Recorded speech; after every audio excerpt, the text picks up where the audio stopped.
My son-in-law called me and said, "We are 20 minutes away with 15 friends, so get the guest rooms ready and start cooking, old man."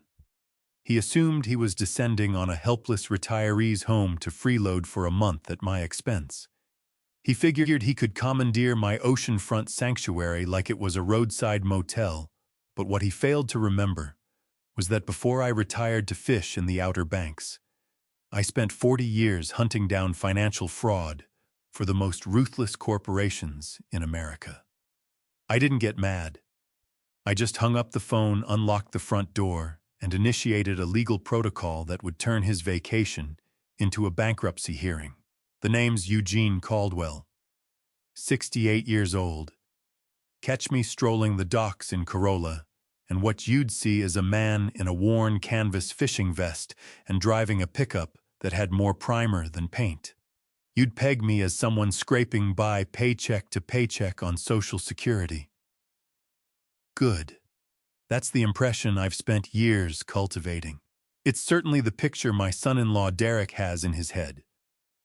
He clocks a senile old man who stumbled into a nice property. What he can't see and never bothered to look for is the $40 million parked across diversified trust funds managed by me with a surgeon's precision. That evening, I was settled on the terrace at Tidewater Crest, my new villa, the sun bleeding down into the water in front of me.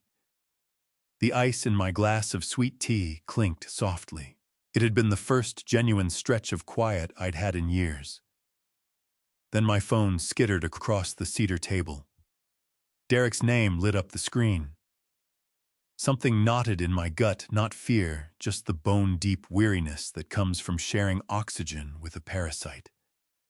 I picked up and said nothing. "Welcome to Family Revenge Stories. I'm glad you're here with me today. If stories like this one speak to you, come back and stay a while. There are plenty more where this came from." Before we go any further, I want to ask you something. When someone you love is being taken advantage of, do you step in immediately? Or do you wait and build your case first? Drop your answer in the comments. I read everyone. One quick note: some details in this story have been shaped for the purpose of storytelling, and any resemblance to specific real people or events is purely coincidental. It's the message that matters. The voice on the other end was loud, riding over the rush of wind through an open car window and a wall of thumping bass. Derek bellowed, "Hey, old man, we are on our way to you. There will be 15 of us. Prepare beds, towels, slippers, and food. We will be staying for 4 weeks. We will be there in 25 minutes. So hurry up and get moving." No greeting. No request. He barked orders the way a man does when he's never once been told no. I took a slow sip of my drink. 15 people, I repeated, keeping my voice flat.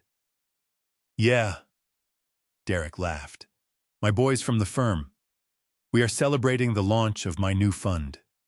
Claire told us you bought a place on the water.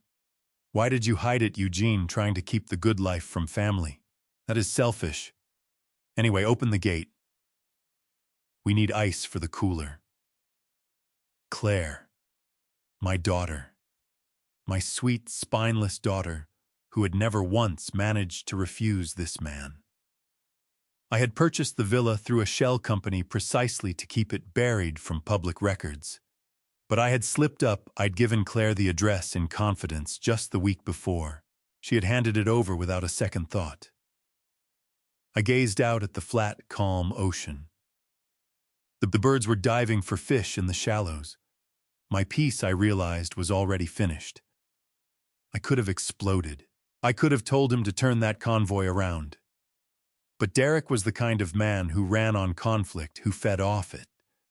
A refusal would mean he'd show up regardless, leaning on the gate, making noise, manufacturing a scene. He'd drag Claire into the middle of it. He would use my grandchildren as leverage, even though they weren't with him this time. "Understood," I said. "The gate code is 4499. "Good boy," Derek said. "Have the AC cranked down. We are sweating out here. The line went dead. I set the phone on the cedar table. No panic. Panic belongs to people who have no plan, and I had one. I had 25 minutes. I got to my feet and walked through to the living room. Italian leather sofas, original artwork collected over decades of travel and work. Derek would level this place inside an hour. Spilled wine cigar burns every surface treated with the same contempt he showed my daughter. I pulled out my phone again and punched in a number I had on speed dial. Victor Drum picked up on the first ring. Victor was not simply a lawyer. He was the kind of shark that swallowed other sharks whole. "Eugene," Victor said. "To what do I owe the pleasure?" "Derek is 20 minutes out. He has 15 people with him. He is forcing a stay. Activate ghost protocol." A short silence on the other end. Then the rapid clatter of a keyboard. "You want the full package?" Victor asked. "Commercial liability, trespass conversion, and the damages clause." "Everything," I said. "He believes he is crashing at his father-in-law's beach house. I want to rewrite the legal reality of every inch of ground he sets foot on." "Done," Victor said. "I am emailing you the waiver now. Print it. Make him sign it before you hand over a single key. And Eugene, yes, get the good scotch out of the house." I moved after that call with a speed that had no business belonging to a 68-year-old. Down to the wine cellar, I hauled out the crates of vintage Bordeaux and the Macallan 25 and carried them back to the hidden storage room behind the pantry, sealing it behind a reinforced steel door. In their place, I left 3 cases of $3 boxed wine I kept for cooking, and a bottle of rubbing alcohol-grade grain spirit I used for cleaning tools. Then upstairs. Laptop, personal documents, watch collection, all into my waterproof duffel. I locked the master suite and engaged the digital deadlock. That room was now a vault. Back downstairs to the printer where Victor's document was already waiting in the tray. It was headed Guest Liability and Indemnity Agreement. To an untrained eye, it looked routine, the kind of form you scrawl your name on before renting a jet ski or booking an Airbnb. Dull, harmless looking. But the work was all in the fine print on page 2. I laid the single sheet on the entry table beside a cheap ballpoint pen. I heard the engines before the vehicles were visible. Gravel ground and cracked under heavy tires. I moved to the window. 3 white passenger vans, rented judging by the agency stickers on the bumpers, swung hard into the courtyard and parked at every angle, eating up the space and boxing in my exit. Doors flew open and the noise came in like a wave. 15 people poured out, men in designer sunglasses with shirts hanging open, women in bikinis and sheer cover-ups. Already loud, already drunk, already entitled. Derek climbed out of the laid van, 32 years old. A third-rate stockbroker burning money he didn't have to impress people who couldn't stand him. He wore a silver chain that was too heavy and a bracelet that was too wide. He spotted me on the porch. "Hey!" he shouted, clapping his hands together. "Eugene, don't just stand there. Come help with the bags. These coolers are heavy." I came down the steps. I did not touch a single bag. I looked the group over. They looked back at me the way guests look at hotel staff. "Where is Claire?" I asked. "Back car," Derek said, flicking his hand like he was shooing a fly. "She is feeling sick, probably motion sickness. She is weak like that." "Grab that case, will you?" I went around him to the last van. Claire was in the passenger seat, face pale, expression somewhere between sick and terrified. The moment she saw me, her eyes filled. "Dad," she whispered. "I am so sorry. I tried to stop him." "He said it was a networking event. He said you invited us." I reached in and held her hand for a moment. "It is okay, Claire. Get out. Go inside." She nodded, dragging a hand across her face. I went back to the front door. The group was already pressing forward, ready to bulldoze past me. "Hold on," I said. The voice wasn't raised, but it carried the weight of a man who had spent decades getting the truth out of people who didn't want to give it. They stopped moving. Derek threw his eyes to the ceiling. "What is it now, Eugene? We need to pee. We need drinks. Get out of the way. House rules," I said, tapping the sheet on the entry table. "Everyone signs in. Insurance requirement. I can't have anyone slipping by the pool and coming after me." Derek let out a bark of a laugh, and his friends echoed it. "Insurance, you are paranoid old man. Give me the pen." He snatched it up and dragged his signature across the page without so much as glancing at the header. He didn't read a syllable. He just wanted to be inside, planting his flag in every room. "Are there," he said, dropping the pen. "Happy now? Give me the Wi-Fi password and fetch us some towels." I lifted the document. I checked the signature. Clean and valid. That was the moment the trap closed. "Keys are in the door," I said. I collected my old duffel bag and my fishing rod case from the corner. Derek stopped a bottle of my cheap vodka already in his grip. "Wait," he said. "Where are you going?" "Fishing," I said. "For how long?" he asked, his face twisting with confusion. "Who is going to make dinner? Who is going to clean up?" I stepped past him, moving over a designer suitcase he had dropped square in the middle of the hallway. "I am the owner, Derek," I said, not turning around. "Not the butler." "But we are staying for a month," he shouted behind me. "You can't just leave." "Watch me," I said. I walked out to my old pickup and had to ease it across the grass to thread through the wall of vans they'd left blocking the drive. In the rearview mirror, as I rolled down the driveway, I caught the image Derek in the doorway clutching a bottle of cheap vodka, 15 expectant people at his back, bewildered. He looked exactly like a man who had just seized a castle, one he had no idea was already rigged. I did not go fishing. I drove 5 miles down the coast to the Sanderling Resort, where Victor had booked me a suite under the company name. I got the laptop open on the desk and pulled up the secure server. Tidewater Crest ran a state-of-the-art smart home system. Cameras in the living room, kitchen, pool area, and hallways, not bedrooms or bathrooms, I want to be clear about that. But everywhere else was mine to watch. I opened the video feed. The screen came up, and I sat back. They were already tearing through the place. One of Derek's friends, tall ponytail, was standing on my coffee table, shaking a champagne bottle like a trophy. The cork blew into the ceiling. Foam sheeted down over the Italian leather. In the kitchen, a woman was dragging open every cabinet and sweeping the contents onto the floor because she couldn't locate a corkscrew. And Derek stood in the center of all of it, shouting. "Don't worry about it," he yelled. "My father-in-law is a pushover. He won't do anything. This place is basically mine anyway. He is putting it in my name next year for tax purposes." I took a sip of room service coffee. Put it in his name. That was rich.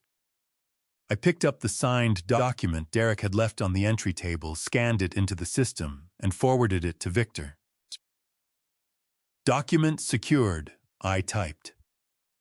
"Execute Phase 2. Victor replied without delay. "Conversion confirmed. The property status is now legally changed from private residence to commercial venue. The clock starts now."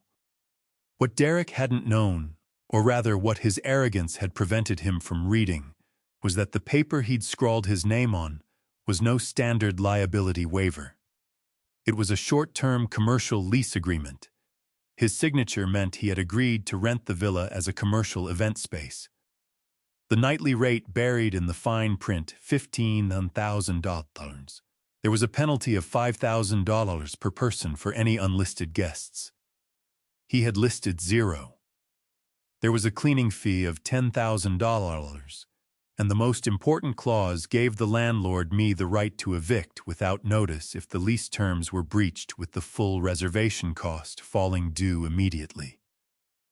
I watched on the feed as someone let a lit cigarette tumble onto my Persian rug. A dark burn mark bloomed in the intricate red pattern. I zoomed in and grabbed a screenshot. That rug ran $12,000. I opened a spreadsheet. Item 1, Persian rug. Damage total. Replacement cost $12,000. I watched them storm the pantry. They hit the cheap wine, spat it onto the floor, and laughed about it. "This tastes like vinegar," Derek shouted. "Check the cellar. The old man must have a stash." I watched them work on the reinforced steel door of the storage room. They kicked it. Someone hurled a dining chair at it. The chair lost. The door didn't earn a scratch. Item 2, dining chair. Damage broken leg. Cost $800. I sat back and kept watching. Most fathers would have been gutted watching family tear through their home like this, watching their property get picked apart piece by piece. But grief wasn't what I felt. I was calculating. Every scuff, every burn mark, every contemptuous shout was another line on the spreadsheet. For years, I had been bailing Derek out, paying down his credit cards when he came crying to Claire, co-signing his car loan, staying silent when he mocked my old truck and my plain clothes. I had done it all for Claire. I had done it because I believed that if I extended enough goodwill, he might one day grow into something resembling a man. I was wrong. There are men who learn nothing from kindness. The only lesson that lands is the one that costs them. And Derek was about to receive a very thorough education. Full dark fell.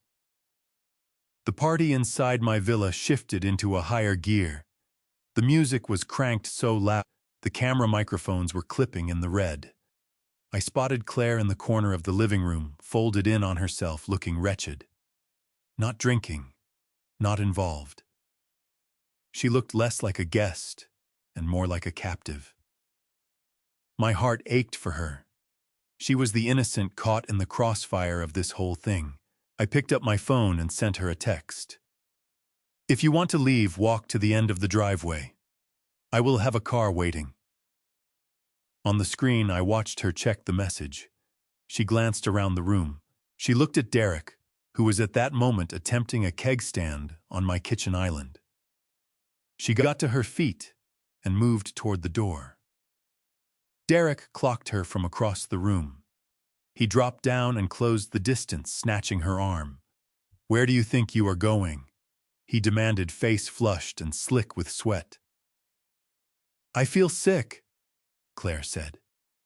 "I am going to get some air." "You are staying right here," Derek hissed. "You are the hostess. You need to serve the drinks. Don't embarrass me in front of the investors." He pushed her back toward the sofa. I went still. The cold accountant's brain shut off. The forensic precision evaporated. What was left was a father who had just watched a man put his hands on his daughter. I closed the laptop. I had seen enough. The financial demolition was already in motion. But this had stopped being purely about money. I called Victor. "Change of plans," I said. "What is it?" he asked. "We are not waiting out the month. We are moving the timeline forward. I want the power cut." "Eugene," Victor cautioned. "If you cut the power, they may do more damage in the dark." "I don't care about the property," I said. "I want the power cut. I want the water off. And I want you to call the code enforcement officer." "Thought you want to flag your own house?" Victor asked. "No," I said. "I want to get my daughter out, and then I want to burn his world down to the foundation." "Do it." I hung up. I walked to the hotel room window and stared out toward the dark coastline. Somewhere in that distance, my villa lights were still burning. "Enjoy the party, Derek," I said quietly, "because the lights are about to go out." 5 minutes later, my phone rang. Derek. "Hey," he screamed. "The power just died. The music is off. The AC is off. It is 90 degrees in here. Fix it, old man." I let myself lean back. I smiled. "Hello, Derek," I said. "That would be a feature, not a bug." "What are you talking about?" he yelled. "I am talking about the commercial lease you signed," I said. "It carries a strict energy consumption limit. You exceeded it." What lease? I didn't sign a lease."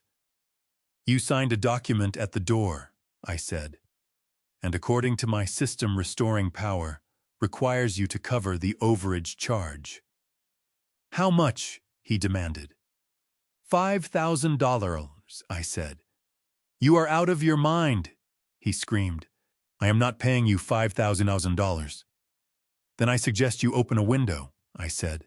"It is going to be a hot night." I ended the call. Phase 1 was done. Time to raise the temperature further. I drove 5 miles south to the Sanderling Resort, a place where they know my name. Not because I make noise, but because I tip in cash and never manufacture drama. The valet took my pickup without so much as a raised eyebrow. He knows that truck is worth less than the rubber on the Bentleys beside it. But he also knows I hold the insurance contract on this hotel. I checked into a top-floor suite, marble floors, a silence so complete, it felt like weight. This was my command center. I wasn't here to rest. I was here to hunt.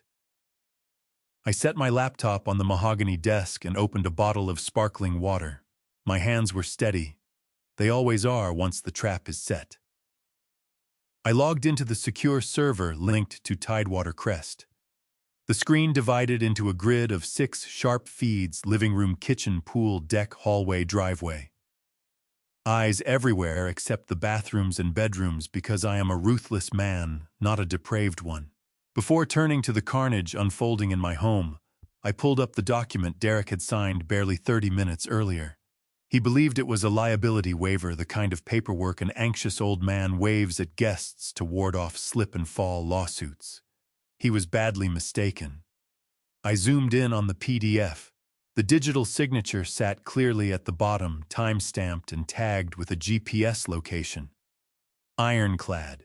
Let me tell you precisely what my son-in-law agreed to. It is a commercial event lease agreement wrapped in a thick coat of liability language. Clause 4, Section B. By entering the premises with more than 4 guests, the signatory confirms that the property use is classified as a commercial event. The rental rate shifts from $0 to $15,000 per night, the going market rate for oceanfront event venues in the Outer Banks during peak season. I didn't manufacture that figure. It holds up in court. Clause 7, unregistered guest penalty. $5,000 per head for every person not named on the initial manifest. Derek had listed 0 guests and brought 15. That is $75,000 in penalties incurred the moment they crossed my threshold. And then the kicker.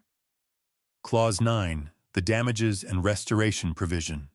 The signatory accepts full financial responsibility for all damage, repairs, and cleaning costs assessed by a certified appraiser of the landlord's selection. It also waived his right to tenancy laws. This was not a residential lease. It was a business transaction, and business transactions don't come with eviction moratoriums. I minimized the document and pulled the kitchen camera feed up full screen. The audio feed was crystal clear. I could pick out the clink of ice against glass and the thumping bass they were driving through my sound system. Derek was stationed at the kitchen island, holding one of the wine bottles I had stashed in the pantry. It carried a fancy French label I had printed off the internet 2 days earlier and glued onto a $3 bottle of vinegar-heavy table wine with a splash of rubbing alcohol added for heat. I call it the Decoy Reserve. He lifted it toward the light, preening for his friends. "Look at this," he announced, voice already sliding into a slur. The old man tried to hide the good stuff. "This is a 1997 Bordeaux, probably worth $2,000. His friends erupted.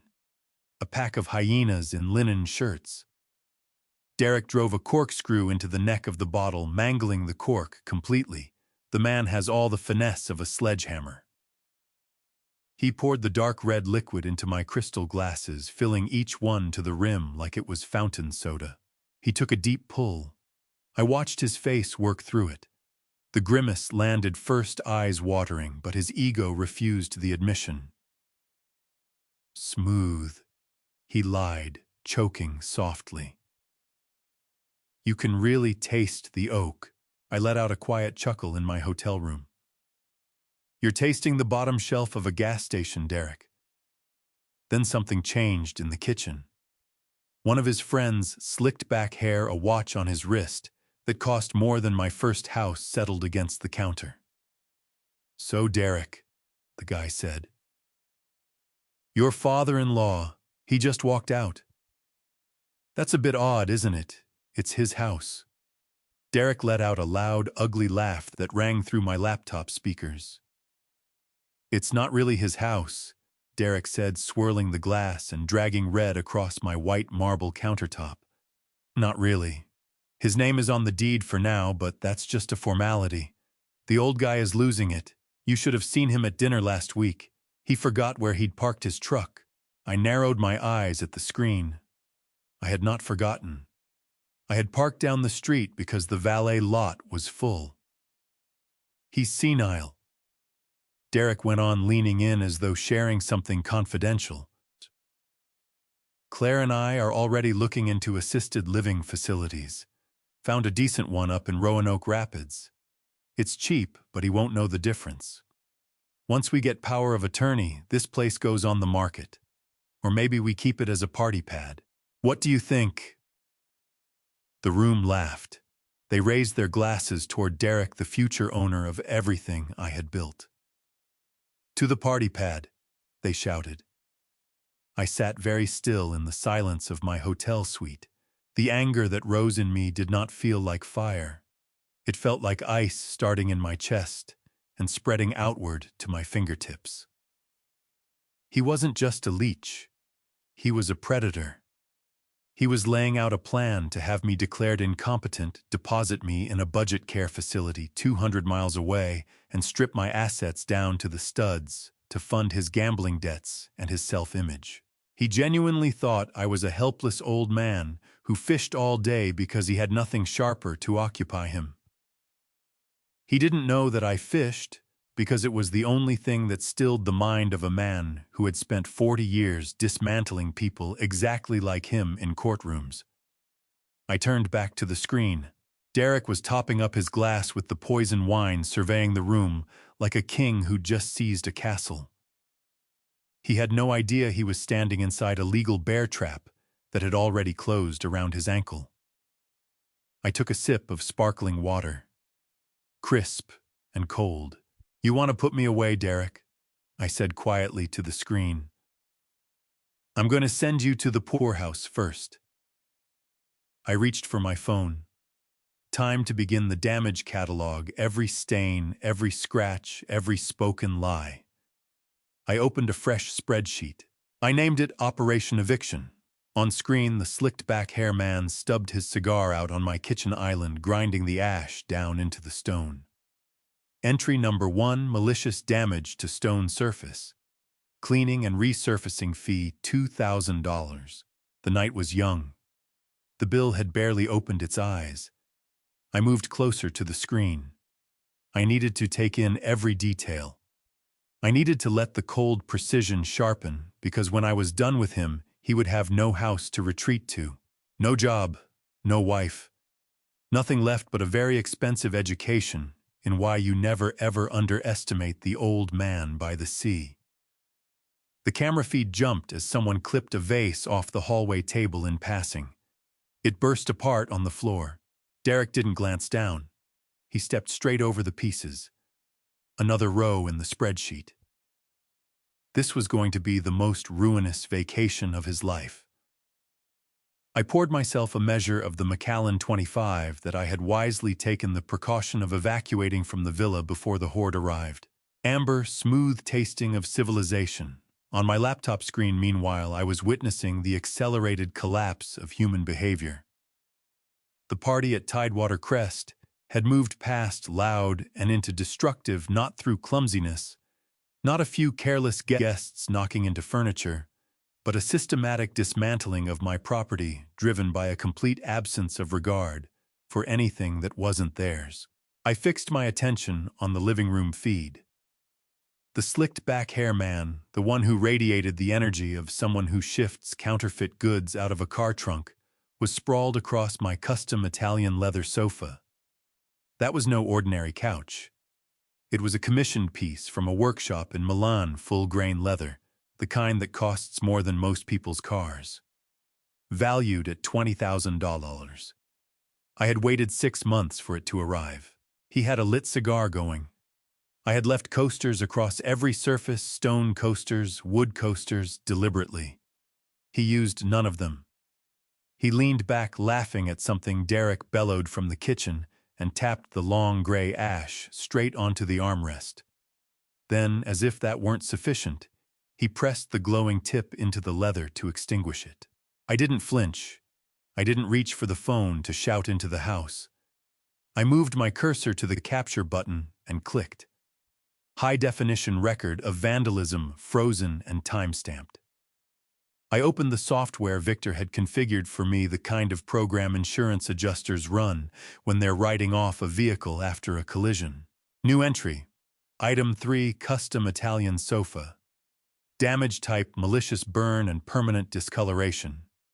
Restoration status, impossible. Replacement cost, $20,000. I appended a 20% administrative fee for the time required to commission a replacement. I took another sip of scotch. The total at the foot of the spreadsheet climbed on its own. Then my eye moved to the dining area feed. A woman in a sheer white cover-up was dancing on the table, one of my fake wine glasses swinging from her hand like a baton. She lost her footing. It unfolded in near slow motion. She went backward. The glass left her grip, and when it hit the floor, it flung a wide, violent spray of that dark, chemically enhanced red mixture across the Persian rug. That rug was not merely floor covering. It was a 19th century antique hand-knotted silk and wool appraised at $15,000. I had taken it at auction in London. It had outlasted wars. It had made ocean crossings. It did not survive a drunk girl named Amber. The stain drove into the fibers in seconds. Derek walked into frame. He looked at the girl, then at the rug. He didn't offer her a hand up. He kicked a shard of glass under the table with his foot, grabbed a water bottle, tipped some onto the stain, and ground it in with his shoe. Any specialist will confirm that scrubbing a wine stain is the single worst response. It sets the dye and destroys the pile. He was pressing the damage into the very history of that fabric. Item 4, antique Persian rug. Damage fluid saturation and abrasive friction. Value $15,000. Total loss. I entered the figures. The only sound in my hotel suite was the steady rhythm of my keystrokes, as I watched Derek laugh and exchange a high five with the woman who had just destroyed a piece of history. A memory came up from somewhere I'd buried it, cold and sharp, clawing its way to the surface. 5 years ago. A Tuesday. Derek had walked into my old downtown office, the small one I kept before I fully retired. He was pale. He was sweating. He was crying. He sat in the guest chair shaking and told me he had made a serious mistake. He had leveraged his personal account on a high-risk options trade and lost it all. But it wasn't only his own money on the line. He had borrowed $50,000 from a bookie in Vegas to cover the margin call. He told me they were going to break his legs. He said they would come to the house where he lived with Claire. "Please, Eugene." He had begged, tears running freely down his face. "Don't tell Claire. She will leave me. I will pay you back. I swear. Just help me this one time." I looked at him that day, and saw a pathetic, broken boy. I thought about Claire. I thought about my daughter's happiness. I had no interest in watching her husband get crippled. I had no interest in thugs appearing at her front door. So I wrote the check. $50,000. I wired it directly to the account he provided to clear the debt. I never asked for the money back. I simply wanted him to learn something. I wanted him to be safe. 2 weeks later, at a family barbecue, I overheard him telling Claire and her cousins about his financial genius. "Yeah," Derek had said, puffing out his chest beer in hand. "The market took a dip, but I doubled down. Diamond hands, baby. I made 50 grand in a single afternoon. Cleared all our debts. It is all about knowing when to hold them." Claire had gazed at him with pure adoration. "My hero," she had said. I stood there by the grill, turning burgers, and said absolutely nothing. I let him keep the lie. I let him hold on to his dignity because I believed it might make him a better man. I thought that if gratitude could take root, it might change him. I looked at the screen now. I looked at the man who was currently letting his friends gut my home, the man who called me old man, the man who was plotting to warehouse me in a nursing home and get his hands on whatever was left of my money. He had learned nothing. He had read my silence as weakness. He had read my generosity as stupidity. I looked at the spreadsheet. The running total had climbed past $40,000 in damages and fees, and the night wasn't even halfway through. This time there would be no check, no silence, no pulling him clear of bookies, banks, or the law. He had lied to my daughter about where that money came from. He had lied to me about his gratitude. I took another sip of scotch. It settled warmly in my chest. I watched as another guest, a man still in wet swim trunks, dropped into the linen armchair in the reading nook. The moisture wicked into the fabric on contact. That chair was vintage French upholstered in raw silk. Item 5 vintage armchair.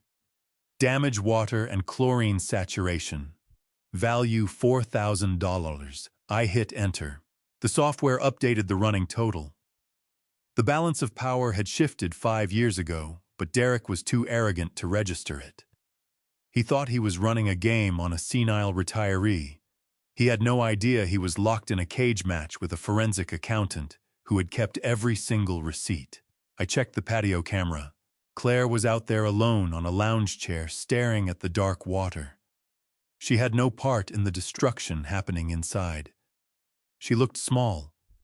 She looked worn down. I knew that soon, very soon, I was going to have to break her heart in order to save her life. I would have to lay out exactly who she had married, and that would cost me more than any stained rug or scorched sofa. But watching Derek inside, refilling his glass and kicking a piece of broken glass across the floor, like it was nothing, I knew it had to happen. He had torched that bridge 5 years ago. Tonight, he was just dancing on what remained. I zoomed in on the kitchen counter. Derek was using one of my Japanese chef's knives to pry open a beer can, levering the tab up with the tip of the blade. The tip snapped clean off. Item 6, hand-forged carbon steel chef's knife. Damage broken tip. Value $650. Keep going, Derek, I whispered. You are digging a hole you will never climb out of. I minimized the camera feed and pulled up my email. I drafted a message to Victor. Subject evidence log. Attached 15 screenshots documenting willful destruction of property. Update the filing. We are not just pursuing breach of contract. We are adding a tort claim for intentional infliction of emotional distress and vandalism. I hit send. I leaned back and waited for the next disaster. The night was young, and my son-in-law was proving to be very expensive. The air conditioning in my hotel suite held a crisp 68 degrees. A dry, manufactured cold that settled against my skin like a reward. 5 miles away at Tidewater Crest, the coastal night was thick with humidity, the kind of heat that drapes itself over you like a soaked wool blanket, the kind that plasters your clothes to your back within seconds of stepping outside. I sat at the desk watching the smart home dashboard on my laptop. The time was exactly midnight. The party at the villa was still running, but the energy had downshifted from destructive to sloppy. On the feeds, I could see bodies draped across my ruined furniture. A couple was arguing beside the pool. Derek stood in the center of the living room, shirt hanging open, visibly sweating, despite the AC running at full capacity. He had the look of a man trying to grip a moment that was already sliding through his fingers. I moved my mouse over the climate control tab. It was a sophisticated system zoned for efficiency, but also capable of complete remote lockdown. I had loaded a macro earlier that evening. I called it the sweatbox. One click and the sequence launched. On the screen, the indicators for all 3 industrial HVAC units shifted from green to gray. The pool heater cut off. The water heater for the showers went dark. I leaned back and kept watching. It takes roughly 15 minutes for a glass house on the Outer Banks to become a greenhouse once the air stops moving. At 12:15, I saw the first signs of distress. The woman who had ruined my rug was fanning herself with a magazine. The slicked-back hair man stripped off his linen jacket and dragged his sleeve across his forehead.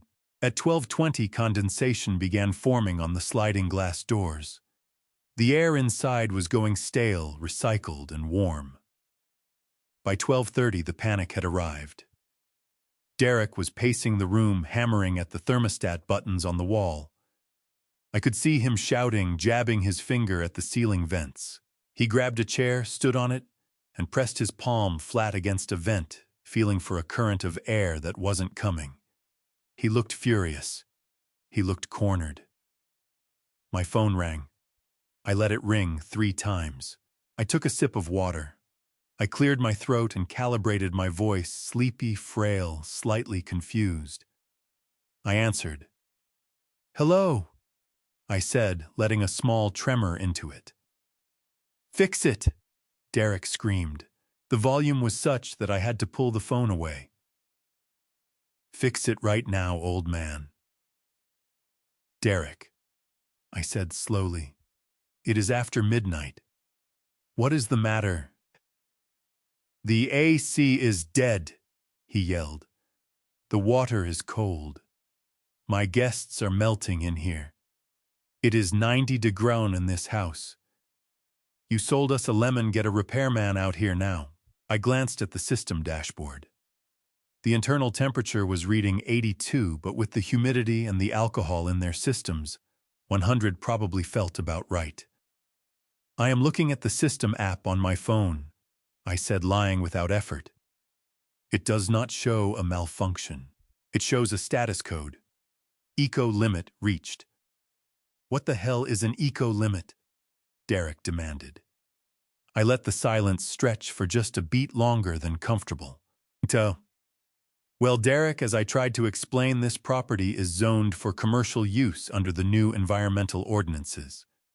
The system automatically caps energy consumption past a certain threshold to prevent grid overload. You have 15 people in there running lights, music, and appliances. You triggered the cap. "Turn it off," Derek barked. Bypass it. I don't care about the grid." "I can't simply turn it off," I said. "It is a hard lock. The only way to reset the system is to enter an admin override code. So enter the code," he shouted. "I can't do that, Derek. The code is generated by the utility company. They charge a service fee for emergency overrides outside of business hours. It is an automated billing feature." Derek went quiet for a moment. I could hear his friends in the background unraveling. One woman was lamenting that her makeup was running off her face. Another man was insisting he couldn't tolerate a cold shower. "How much?" Derek asked, voice pulled tight. I consulted the fictional fee schedule I had constructed in my head. $500, I said. $500, he shrieked. To switch on an air conditioner, you are out of your mind. I am not paying that. Then you'll have to wait until the cycle resets. I said, my voice flat and unhurried. When does it reset? 8 a.m. tomorrow morning, I told him. Something crashed on his end of the line. My guess, a coaster launched at the nearest wall. You're lying, he hissed. You're doing this deliberately. Derek, I said, holding my tone steady. I am in bed. I am a retired old man. Do you honestly think I know how to hack a smart grid? I'm reading what the app tells me. If you want the cold air back, the utility provider has to be paid. That money has to come from somewhere. I let the silence breathe. This was the test. I knew Derek's finances better than he did.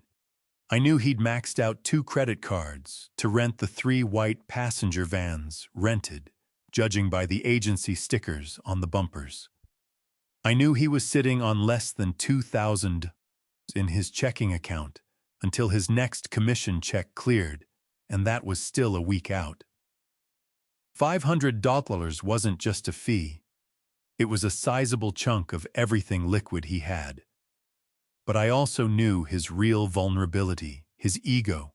He was standing in a room full of people he'd been performing for, people he'd told he owned this place. If he couldn't make the AC work, he looked weak. He looked like a fraud. He looked like a guest fumbling with a house that wasn't his. Fine, he snapped. Fine, I'm sending it. But you better fix this in 5 seconds or I'm ripping the thermostat clean off the wall. I heard the unmistakable ping of a Venmo notification on my iPad. $500 received. It was never about the money. I have $40 million. I dropped $500 on boat fuel without a second thought. This was about submission. It was about making him pay for the right to breathe comfortable air in the house he tried to take from me. I confirmed the transfer. Hold on, I said. I let 10 seconds pass. I tapped a few keys on the laptop, not because the situation required it, but because I enjoyed the performance. I hit the reactivate button. The HVS indicators flipped green. There, I said. The override is active. Should cool down in a few minutes. About time, Derek muttered. And listen, Eugene, don't think I'm letting this go. When Claire and I taken over the title, we're gutting all this eco-crap out of the walls. I smiled from the dark quiet of my hotel room. You won't be taking over the title, Derek. I thought to myself, you won't even be taking over the electric bill. Good night, Derek, I said. Try to conserve energy. The next override tier runs double the price. I hung up before he could get a word in. On the screen, I watched the cool air begin circulating again. The guests stopped sweating. The tension dropped a notch, but the damage was done. The party energy was dead. Everyone was tired, tacky-skinned, and irritable. Derek was wearing a track in the kitchen floor, staring at his banking app. I could read the stress in the set of his shoulders. He was running the numbers. He was watching his cash bleed out in real time. I pulled up my spreadsheet. Item 7, emergency utility service fee, $500 paid. But I didn't close the file. I added a fresh column, emotional damages. I thought about the night 3 years ago when Claire had called me in tears because her car had been repossessed. Derek had sworn he'd paid the bill. He hadn't. He'd taken that money to buy a table at a club for his clients. I drove to the impound lot myself, settled the fees, and brought her car back. When I put it to Derek directly, he told me to stay out of his business and said he had it handled. He handled nothing. He consumed. He wrecked things and lied about it. I watched him on the screen now, pouring another glass of my fake wine, trying to pull his group back together, and shouting something about how he'd fixed the system, taking full credit for solving a problem I had engineered. He had no idea the AC fee was just the opening course. I minimized the camera window and brought up the weather forecast for Corolla. Tomorrow was going to be hot, and tomorrow a very particular guest was arriving at the villa. I grabbed my phone and texted Victor. Phase 2 complete. The subject is financially engaged. Prepare the actor for the morning role. Victor replied instantly, a single thumbs up. I shut the laptop. I crossed the room, pulled back the sheets, and lay down. I slept like a baby. 5 miles away, my son-in-law was lying there with one eye open, trying to figure out what else in his borrowed kingdom was about to break. What he didn't know was that the real demolition hadn't even begun. The house was just the stage. Tomorrow, I was going after the audience. Day 3 arrived over Corolla with a sun that hit too hard and humidity that settled on your chest like a wet blanket. On my laptop screen, the Tidewater crest looked like a crime scene. Red plastic cups were scattered across the driveway. A pool float shaped like a pelican was deflated and draped over the balcony railing like a dead bird. The grass, which I paid a landscaping crew $2,000 a month to keep pristine, was gouged with tire tracks from where one of Derek's friends had decided to do donuts in a rented SUV at 3:00 in the morning. I sat in my hotel suite with black coffee and watched the feed. I hadn't slept much, not from worry, but from work. I'd spent the night building a dossier. I had screenshots of drug use. I had audio of Derek walking his friends through insider trading tips that would make a federal prosecutor's eyes light up. And now I was about to add assault to the ledger. I picked up my phone and sent one text to Victor. Green light. Victor Drum is a man who bills $600 an hour to sit in a climate-controlled office and dismantle companies. Today, he was working pro bono for friendship and, frankly, for the sport of it. He rolled up to the villa in an unremarkable white sedan. The three-piece Italian suit was nowhere in sight. He had on a gray, short-sleeved polo shirt, dark slacks, and a lanyard with a laminated ID card that looked entirely official. He carried a clipboard. He looked like every bureaucrat who has ever walked up to a front door and killed a good time. He looked perfect. On the driveway camera, I watched him approach. No hurry. He moved with this plodding, annoying pace of a man who gets paid by the hour to find problems. He pressed the doorbell. He pressed it again. Then came the knock, sharp, authoritative, the kind that carries through walls. 3 minutes passed before the door opened. Derek stood there in boxer shorts and an unbuttoned shirt, hair going in 3 directions, eyes like road maps. He looked like a man who was somewhere in the middle of a bender and just starting to suspect the hangover was going to be catastrophic. What Derek barked, he didn't even look at Victor. He looked past him, squinting into the sun. "Good morning, sir," Victor said, his voice flat, nasal, precisely irritating. "I'm Victor Drum, Senior Compliance Officer for Currituck County Zoning and Code Enforcement. We've received multiple citations regarding this property." Derek blinked. He leaned into the doorframe, attempting to look imposing in his current state. "Citations. What are you talking about? We're on vacation. Take a walk." Sir Victor continued, glancing down at his clipboard and making a deliberate show of checking a box. "I have reports of noise ordinance violations exceeding 80 dB after 10 p.m. I have visual confirmation of commercial occupancy limits being exceeded in a residential zone. And I have a report of unauthorized commercial activity specifically operating an unlicensed event venue." Derek laughed. A dry cracking sound. "Commercial activity. Are you out of your mind?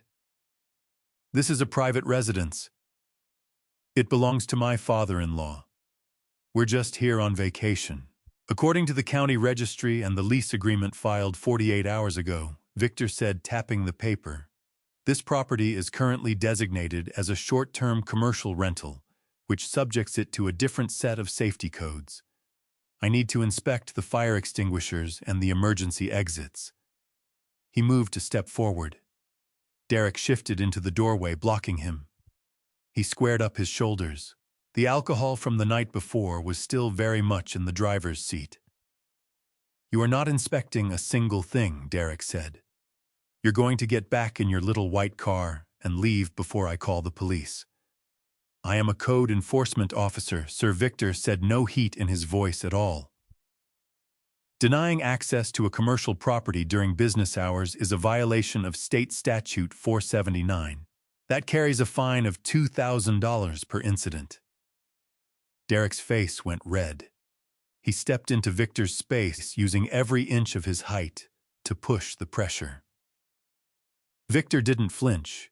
He held his ground pen resting on the clipboard. "I don't care about your statutes," Derek shouted. "Do you know who owns this house?" "Eugene Caldwell." "Do you know who that is?" "Oh, I do not," Victor said. "He is a very wealthy man," Derek spat. "He has money you couldn't begin to imagine. And I am his son-in-law. Basically his son. Basically the owner. You write me a ticket, I will have your badge. I will buy your whole apartment building and pave it over for parking." I watched from my hotel room, slowly shaking my head. Derek was doing precisely what I knew he would. He was writing checks against my name that his own account couldn't back. "Sir, threats against a municipal officer are also a violation," Victor said. He began filling out the citation pad. That was the spark. Derek snapped. He reached out and shoved Victor. Not a nudge. A hard, two-handed push, square to the chest. Victor stumbled back, clipboard flying, pen skittering across the pavers. "Get off my property!" Derek screamed. I sat forward in my chair. I hit the record button on the stream software to make sure I had a backup clip. Victor found his footing. He straightened his glasses. He didn't look rattled. He looked like a man who just watched his lottery numbers come in. He reached up and tapped the small black rectangle clipped to his shirt pocket. "Sir Victor said," and his voice dropped a full octave, the nasal bureaucrat routine gone, replaced by the measured tone of a prosecutor. "That is assault on a code enforcement officer. This interaction is being captured on a body camera. You have just committed a third-degree felony under Florida law." Derek went still. He stared at the camera. He stared at Victor. For one brief moment the alcohol fog parted, and what I saw in his eyes was genuine fear. Then the arrogance flooded back in. It always did. "You're faking it," Derek sneered. "That's not a real camera. You're just a paper pusher. Get out of here before I actually hurt you." Victor crouched and picked up his clipboard. He tore off the pink carbon copy of the citation he'd been writing. He set it carefully on the planter beside the front door. "You've been served, Mr. Derek Fontaine," Victor said. "The police will be in contact regarding the assault charge. Have a pleasant day." Victor turned and walked back to his car, never looked back. Got in, started the engine, pulled away at an unhurried pace.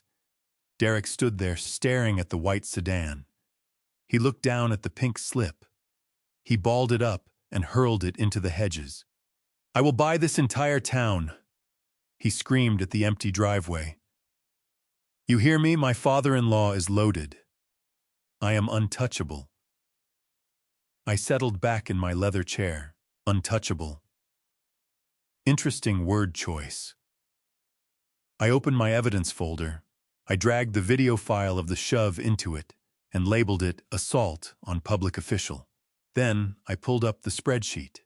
Item 8, Legal Citation for Noise Violation, $500. Item 9, Legal Citation for Occupancy Violation, $1,000. Item 10, Assault on a Code Officer. Legal defense fees and settlement costs estimated $25,000. I picked up my phone and called Victor. "Are you okay?" I asked. "I'm fine," Victor said. "He shoves like a toddler, but we've got him, Eugene." The camera caught everything. The threat, the shove, the admission of occupancy. It's gold. File the police report, I said. Already on it, Victor said. But Eugene, yes. He genuinely believes you're going to ride in and save him, doesn't he? He thinks your money is his armor. I looked at the feed. Derek was back inside, retelling the story to his crowd. He was acting out the shove with both hands, casting himself as the man who defended the castle. His friends were laughing, slapping him on the back. Yes, I said. He thinks I'm his shield. He doesn't realize I'm the sword. I hung up. The trap was fully set. The legal framework was in place. The commercial lease was violated. The property was damaged. The law was broken. But I wasn't finished. There was one loose end. One person still tied to this sinking wreck, and I needed to pull her clear before I sent the whole thing to the bottom. I watched Claire on the camera. She was in the kitchen working through the mess Derek had left behind. She looked hollowed out. She looked broken. This was the hardest part of the plan. To save my daughter, I had to hurt her first. I had to make her see him not as her husband, but as the liability he truly was. I opened my messages and typed to Claire. We need to talk. Meet me at the marina in 1 hour. Come alone or don't come at all. I watched her read it. I watched her eyes cut to Derek, who was cracking open another bottle of my rubbing alcohol-grade grain spirit wine. She slipped the phone into her pocket. She picked up her keys. She was coming. I closed the laptop. The financial ruin was locked in now. The emotional rescue was only just getting started.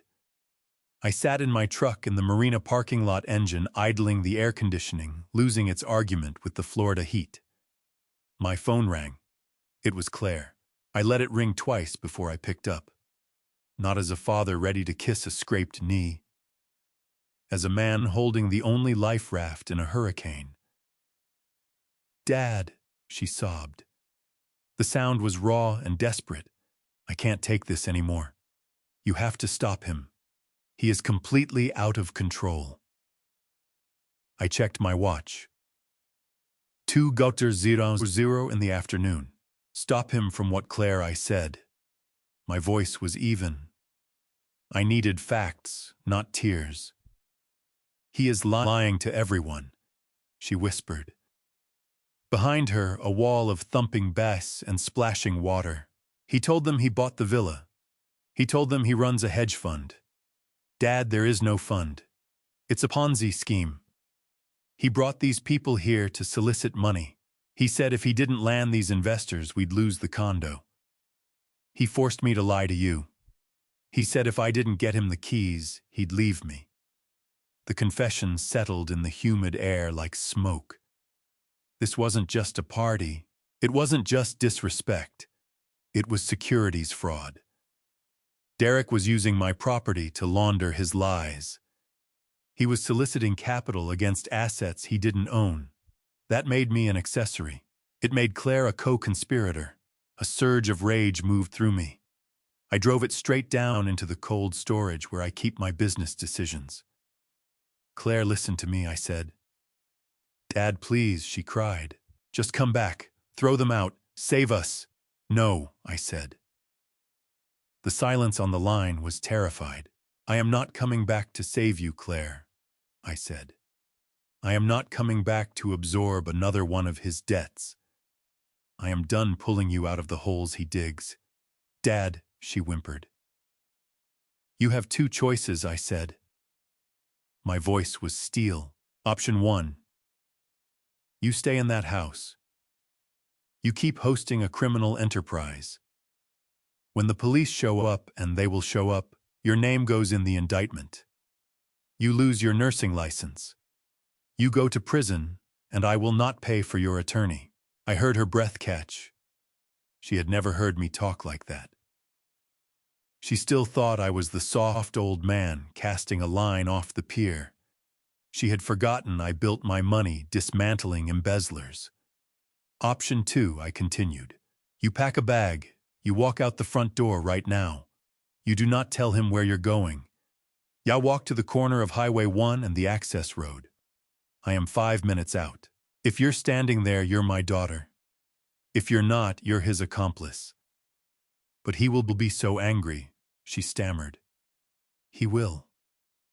He will. What? I cut her off. Scream, let him scream. He is a paper tiger, Claire. He is a fraud.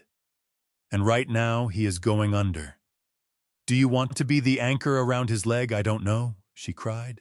I made him a promise. Look at him, Claire, I said. Where is he right now? I heard a sliding door open. He's by the pool, she said, her voice unsteady. Look at him, I said. Is he thinking about you? Is he worried about the condo, or is he performing?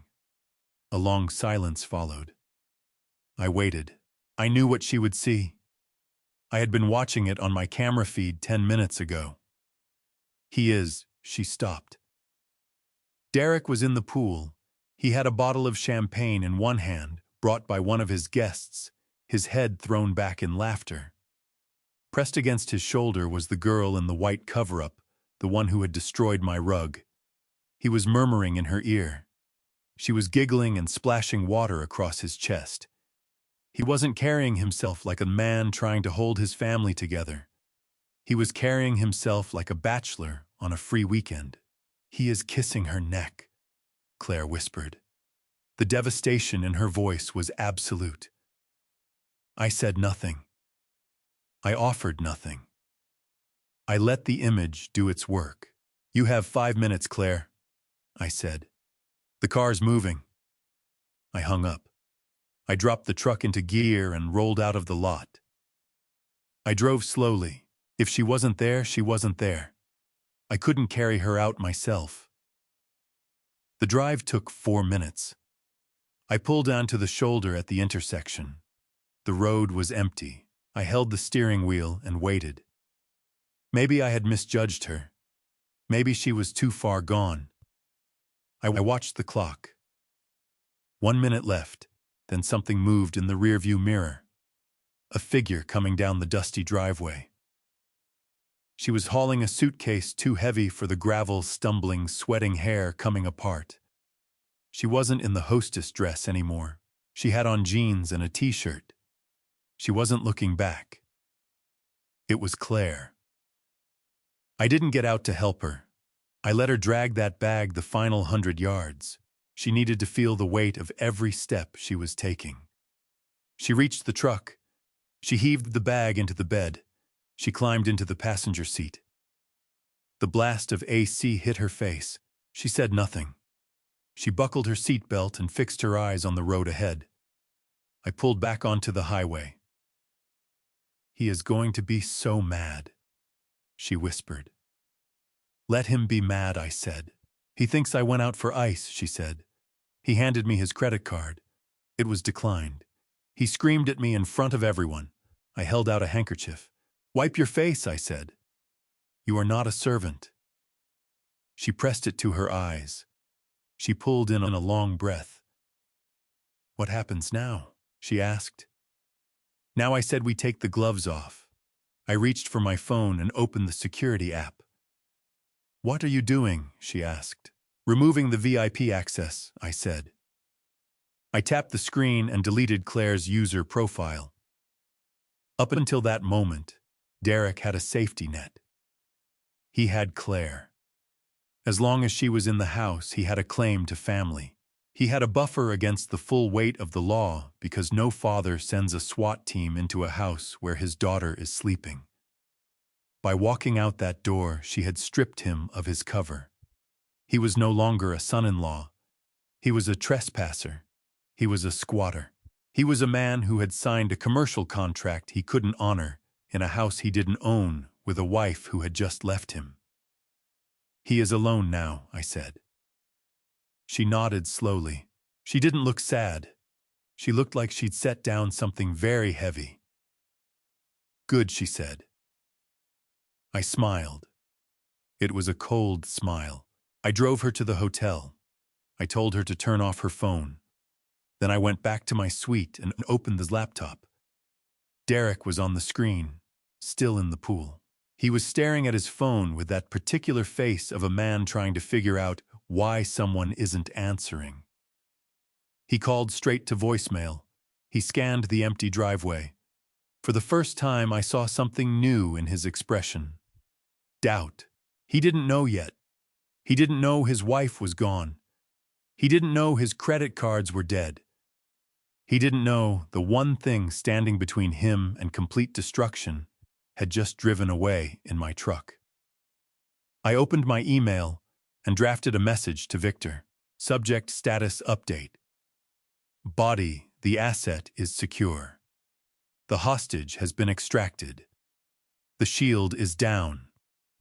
Prepare the invoice. I hit send. Day 5. The morning sun above the Sanderling resort was soft and unhurried. Nothing like the harsh, exposing light falling on my villa 5 miles away. I was on the balcony of my suite, an ocean breeze turning the pages of the Wall Street Journal.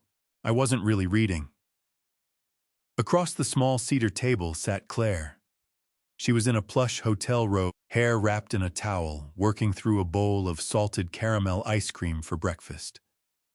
It was the first time in 10 years I had watched her eat something simply because she wanted it. No calorie counting, no sideways worry about what Derek might say about her figure. She looked tired. She also looked safe. I took a sip of coffee and opened my laptop. It was time. For 4 days, I had let Derek live inside his delusion. I had let him believe he was king of the castle while the walls pressed in around him. I had let him wave off the citations. I had let him bypass the electric locks. I had let him dig until he hit bedrock. Now I was going to pour the concrete. I opened my accounting software, the same program I used to audit Fortune 500 companies suspected of embezzlement. Cold, precise, and without mercy. I created a new client profile, Derek Fontaine. I drafted a new invoice, invoice number 1. My fingers moved across the keyboard with the muscle memory of a man who has ended 1,000 careers with a spreadsheet. Line item 1. Commercial venue rental. 4 nights at the peak seasonal market rate of $15,000 per night. Subtotal $60,000. Not an arbitrary figure. I had 3 quotes from comparable oceanfront venues in Corolla to support it in court. Line item 2, unregistered guest penalty clause 7 of the signed lease agreement. 15 guests at $5,000 per head. Subtotal $75,000. He had signed it. He had not read it. That was a $50,000 mistake per page. Line item 3. Biohazard and deep cleaning fee, the vomit on the patio, the wine ground into the rugs. $10,000. Line item 4. Provisional damages assessment. A conservative estimate for the furniture, the broken art, the wrecked landscaping. $40,000. I looked at the grand total. $185,000 due upon receipt. I saved the document as a PDF and drafted a short, polite email. Subject: provisional invoice for services rendered at the Tidewater Crest. Body: dear Mr. Fontaine, please find attached the itemized bill for your commercial use of the property. Payment is due immediately. Failure to remit payment within 24 hours will result in a lien being placed against your personal assets and the initiation of collections proceedings. Regards, Eugene Caldwell, landlord. I hit send. Delivered. I glanced over at Claire. She was scraping the last of the ice cream from the bowl. She looked peaceful. She had switched off her phone 3 days ago. She knew nothing of the chaos unfolding. She didn't know about the assault on Victor. She only knew she was free. 10 minutes later, my phone rang. Derek. I answered on the first ring. No hello, I just listened. Something between a laugh and a scream burst through the speaker. Are you insane? Derek shouted. The wind was audible behind him. He was probably on my balcony, staring out at the ocean he believed he owned. I assume you received the email, I said. I got your little joke, old man, Derek spat. 185 grand. You've lost your mind. The dementia is finally setting in, isn't it? You think you can invoice me for staying at my own father-in-law's house? It is not a house, Derek, I said. As you agreed in writing, it is a commercial venue, and you are a client who is significantly overdue on his bill. Derek laughed again, a manic, serrated sound. I am not paying you a single dime, he said. Not one penny. You're going to tear this up and apologize to me for killing my vibe. Do you know who I am? I know exactly who you are, Derek. I said, you are a man with less than $2,000 in his checking account, $50,000 in gambling debt, and a very expensive taste in other people's property. The line went quiet for a beat. The gambling debt landed where I knew it would. You have been snooping, he hissed. That is illegal. It is due diligence, I corrected. Listen to me, Eugene. Derek's voice dropped. It became a growl. You are pushing me. You do not want to push me. I am the only thing holding this family together. Claire does what I say. She listens to me. I looked over at Claire. She had set down the bowl and was watching a seagull settle on the railing. She looked serene. She looked like a woman who had finally exhaled after 10 years of held breath. Is that so? I asked. Yes, that is so, Derek said. And if you don't back off, if you don't delete this invoice and send over another case of wine, I am going to make sure you never see your grandchildren again. My grip on the phone tightened until my knuckles went white. You heard me? Derek continued, sensing he'd found something vital. I control access. Claire will do whatever I tell her. I will move us to the other side of the country. You will die alone in a nursing home, and your grandkids won't even know your name. I will tell them you were crazy. I will tell them you hated them. He was playing his ace. The nuclear option. Weaponizing innocent children because he had nothing left in his arsenal strong enough to fight a man. He was certain Claire was back at the house, cowering somewhere waiting for his signal. He thought he still held the leash. He didn't know the leash had been cut. He didn't know the dog had already bitten back. I looked at my daughter. She turned her head and caught my eye. What's coming next changed everything. Not just for the property, not just for the money, but for someone I would have done anything to protect. Before we get there, tell me this, if you discovered that someone close to you had been quietly working to take everything from you, would you confront them face to face or finish building your case first? She smiled. It was a sad smile, but it was real. Who is that, Dad? She asked quietly. Nobody, I told her. Just a telemarketer pushing a bad product. I put the phone back to my ear. Derek was still ticking through the ways he planned to scrub me from my family's memory. Are you done? I asked. I am done when I say I am done, he shouted. Cancel the invoice. No, I said. What? No, I said again. And Derek, I wouldn't count on Claire's cooperation if I were you. I hung up. I sat there staring at the phone. He had threatened my grandchildren. He had threatened my legacy. He had crossed the last line there was. There was no turning back. There was nothing resembling mercy left in me. I opened the laptop. I forwarded the invoice to Victor. Proceed to the next step, I typed. File the lien and call the sheriff. I looked over at Claire. Do you want another bowl? I asked. She laughed. I think I'm full, Dad. Good, I said. Because we have a show to catch. I stood up. The invoice had been the warning shot. The paper trail was established. The debt was formalized. I now had the legal standing to treat him not as a guest, but as a squatter. Derek believed he was untouchable because he was family. He didn't understand that in the eyes of the law he was simply a liability on a balance sheet, and I was the auditor. I walked to the closet and pulled out a fresh shirt. Time to go to work.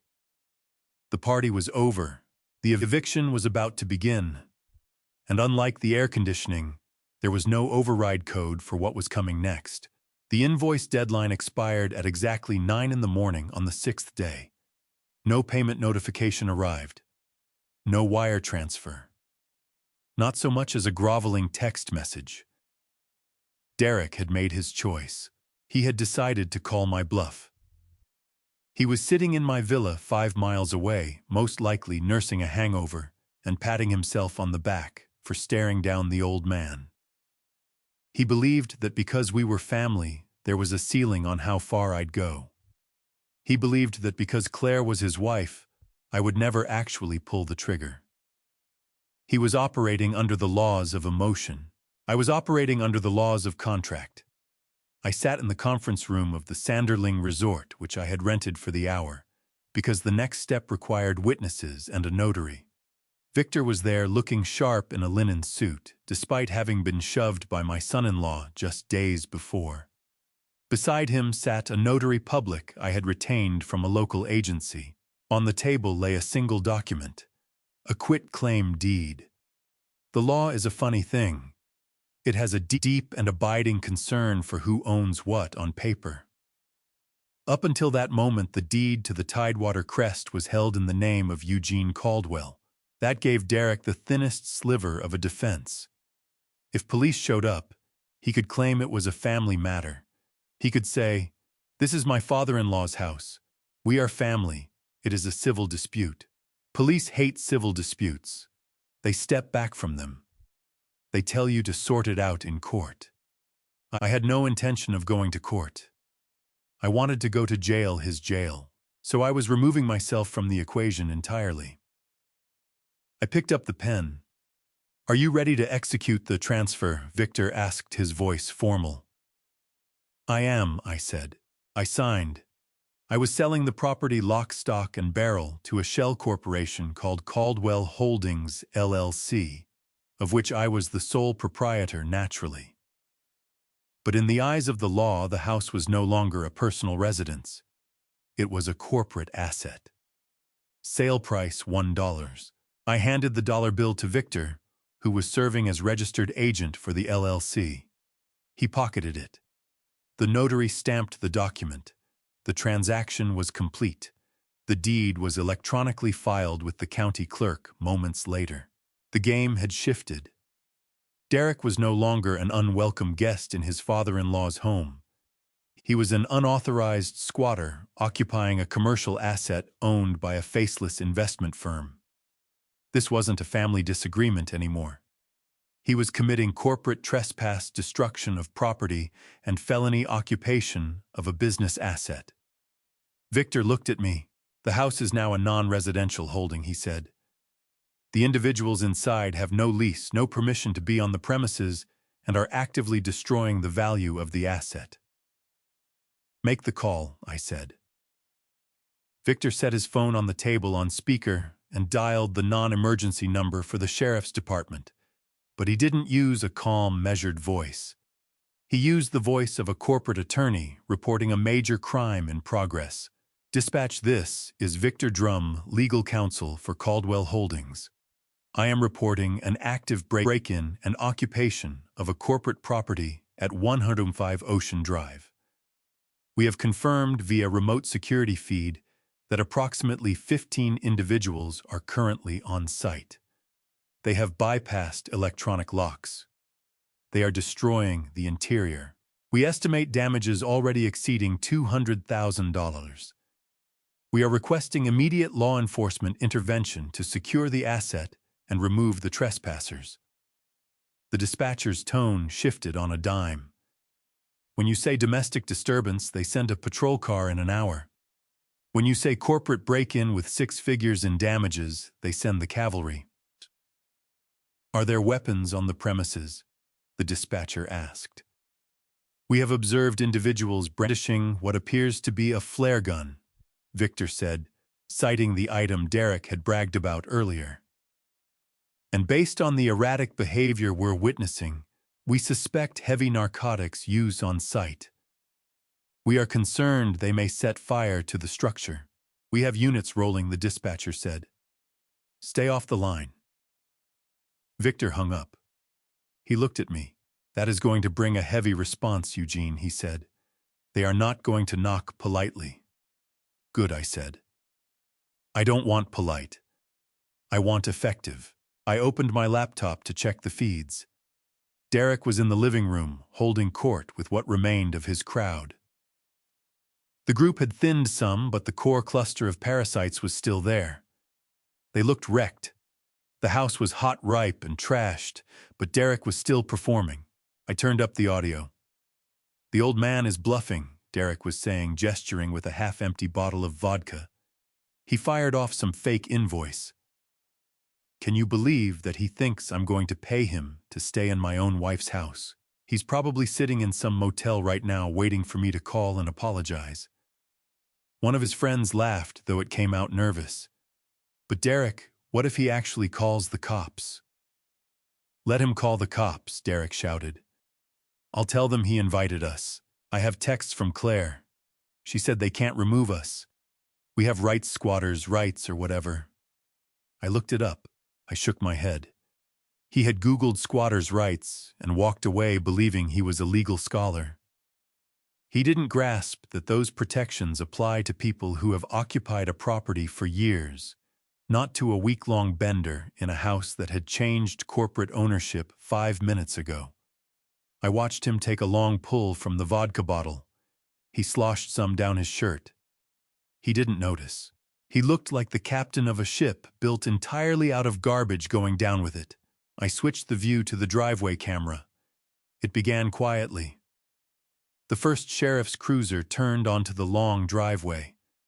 No sirens, just lights cutting through the bright Florida sun.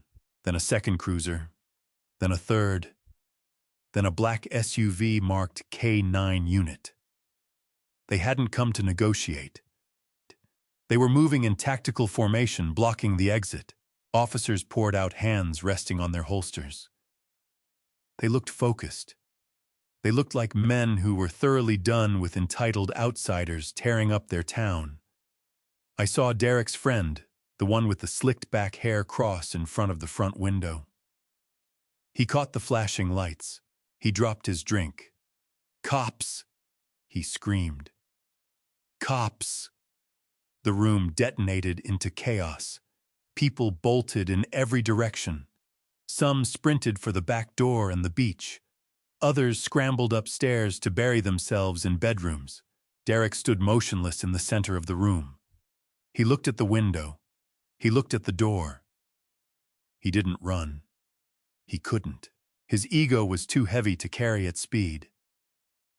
He walked to the front door and threw it open. I zoomed in on the driveway camera. Derek stepped out onto the porch, barefoot, dirty shorts, stained t-shirt. He raised his hands, not in surrender, but in the gesture of a man deeply inconvenienced. "What is the meaning of this?" he shouted at the deputies. "Do you know who I am? This is private property." A deputy with stripes on his sleeve moved forward. No smile, no pleasantries. "Get on the ground," the deputy ordered. "Get on the ground now." Derek blinked. He had the look of someone encountering, for the first time in his life, a man with a gun who had absolutely no interest in who he was. "No," Derek shouted back. "I live here. My father-in-law owns this. Call Eugene Caldwell. He will tell you." The deputy didn't call anyone. He signaled to his partner. "Sir, this property is owned by Caldwell Holdings," the deputy barked. "We have a signed complaint from the owner regarding criminal trespass and felony vandalism. You are not a tenant. You are an intruder. Get on the ground now, or we will put you there." Derek stalled. His mind couldn't process the shift. He couldn't work out that Eugene Caldwell, the person, and Caldwell Holdings, the corporation, were two separate legal entities, and that one of them had just declared war. "This is a mistake," Derek shrieked. "Claire, where is Claire?" Two deputies moved in. They didn't tackle him, but they seized his arms and wheeled him around. They put him face down across the hood of the nearest patrol car. The sound of flesh hitting metal carried through my laptop speakers. Ow, you are hurting me. I am suing you. I am suing everybody, Derek screamed. The snap of the handcuffs was the sweetest sound I had heard in years. I watched them march him to the back of the cruiser. He was kicking and hollering like a child denied a toy. He looked ridiculous. He looked small. Inside the house, deputies were rounding up the remaining guests, pulling them from closets, hauling them out from under beds, lining them along the curb. I watched the K9 unit go in. I turned to Victor. "It is done," I said. Victor nodded, already typing on his phone. "The holding company will press charges for everything he said. Every broken glass, every stain. We are not letting this get bargained down to a misdemeanor. This is felony territory." I looked back at the screen. Derek's face was pressed against the cruiser window, staring out at the house. He looked terrified. The realization was finally arriving. There was no safety net. Claire wasn't there to smooth things over. I wasn't there to write a check. He was alone with the wreckage of his own arrogance. And I felt a profound calm settle over me. I had just called the police on my own house. I had just had my son-in-law arrested. I picked up my phone. One more call to make. Not to the police, not to Claire. I called the impound lot. "I have 3 passenger vans on my property that need to be towed," I said. "The drivers are indisposed. Come pick them up." I hung up. The party was officially over. Now came the cleanup. And for Derek, the cleanup was going to stretch into a lifetime of debt and regret. The feed on my laptop flickered with the strobe of red and blue emergency lights. From my hotel suite 5 miles away, it looked like a silent disco. But I knew it was anything but silent. I turned up the volume on the secure feed to catch every word. 3 sheriff's cruisers and 2 unmarked black SUVs from the private security firm Victor had contracted came to a hard stop on the gravel. They didn't park neatly. They parked tactically, boxing in the rented luxury cars, sealing off every exit. The doors opened in unison. Uniformed deputies and private contractors in tactical vests poured out, moving with the focused efficiency of a team clearing a hostile zone. Inside the villa, the bass from the speakers was still rattling the walls. Derek was standing on the coffee table, shirtless, vodka bottle raised like a trophy, blissfully ignorant that his kingdom had just been surrounded. Then the front door came open. Not kicked in. The private security team had the digital master key I'd provided. The door swung wide, and the humid air outside met the sharp, flat commands of law enforcement. "Sheriff's Department. Kill the music. Nobody moves." The music cut instantly. The silence that followed had weight broken only by the sound of glass hitting tile as someone dropped a drink in shock. Derek froze on the table. He stared at the door. He blinked, trying to push through the fog of alcohol and arrogance. He didn't step down. He didn't raise his hands. He squared his chest. "Who the hell are you?" Derek screamed. He jumped down from the table, stumbling on the landing. "Get out of my house. You have no right to be in here. This is private property." A tall deputy, silver hair, a face that looked like it had been hewn from stone, stepped forward. He didn't look impressed. He looked bored. He was carrying a thick sheaf of paperwork. "We are aware this is private property, sir," the deputy said, his voice low and carrying. "That is precisely why we are here. Are you Derek Fontaine?" Derek walked straight at the deputy, getting in his face. He jabbed a finger at the badge. "Yeah, I'm Derek Fontaine, and I am the son-in-law of the owner, Eugene Caldwell. Call him. He'll tell you to clear out. This is a family home. You are the ones trespassing." I leaned in close to the screen. This was the moment. This was the turn.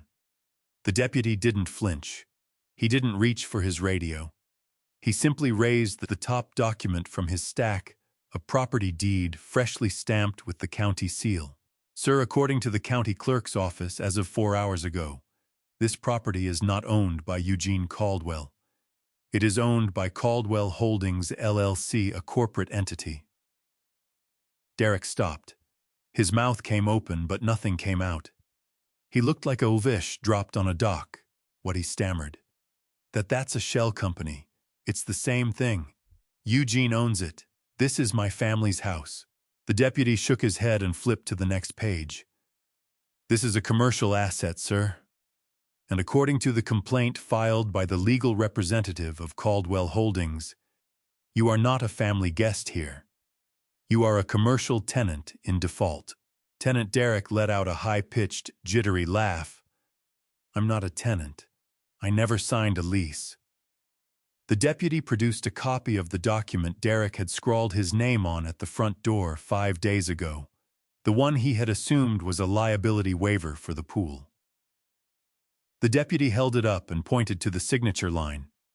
Is this your signature, Mr. Fontaine? Derek squinted at it. Yeah, so that's just the insurance thing for the pool. The deputy flipped it over to the terms and conditions printed on the back. This is a short-term commercial lease agreement, the deputy read aloud. It stipulates a daily rate of $15,000 payable in advance, along with a strict eviction clause for non-payment or violation of property codes. Derek stared at the document. The color left his face. The alcohol was burning off fast, replaced by the cold, hard understanding that he had signed his own death warrant. I didn't read that, Derek whispered. Ignorance of a contract is not a legal defense, sir, the deputy said. According to this agreement, your lease expired 2 hours ago when you failed to remit the invoice sent to you. You are currently in violation of a commercial contract. You are trespassing on corporate property, and based on the condition of this room, you are also facing charges of felony destruction of assets.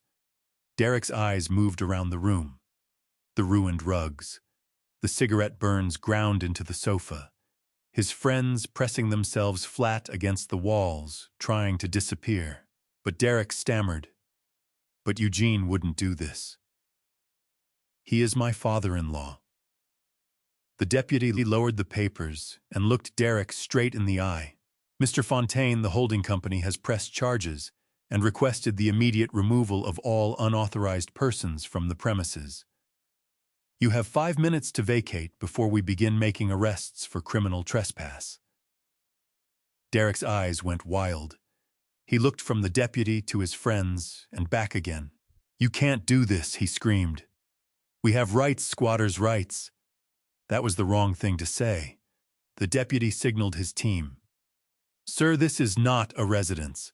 This is a business property. Squatters' rights have no application to commercial break-ins. You are now disturbing the peace and refusing a lawful order to vacate. Derek lunged. Not really an attack, more a frantic grab for the papers in the deputy's hand, as though tearing them up would dissolve the nightmare around him. That was all the justification they needed. 2 officers moved in, seized his arms. He thrashed, sending a lamp off the table. Get off me, he shrieked. I am suing you. I am suing every single one of you. They spun him and put him hard against the wall. The thud came through the microphone low and solid. I watched the handcuffs come out. The click of those metal ratchets was the most satisfying sound I had heard in years. Derek Fontaine. You are under arrest for trespassing, destruction of property, and disorderly conduct. The deputy's voice was flat and practiced. Derek was sobbing now, tears and snot streaking his face. Claire, he wailed. Claire, help me call your dad. I watched from my hotel room. Claire was sitting on the sofa behind me reading a magazine. She hadn't registered a word of it. Hadn't wanted to. The deputy had Derek by the arm, steering him toward the exit, while Derek dug his heels in and scraped the tile with every step, scuff marks I was already mentally adding to the invoice. "Wait!" Derek shouted back over his shoulder at the crowd. "Somebody say something. Back me up. Tell them you were all invited."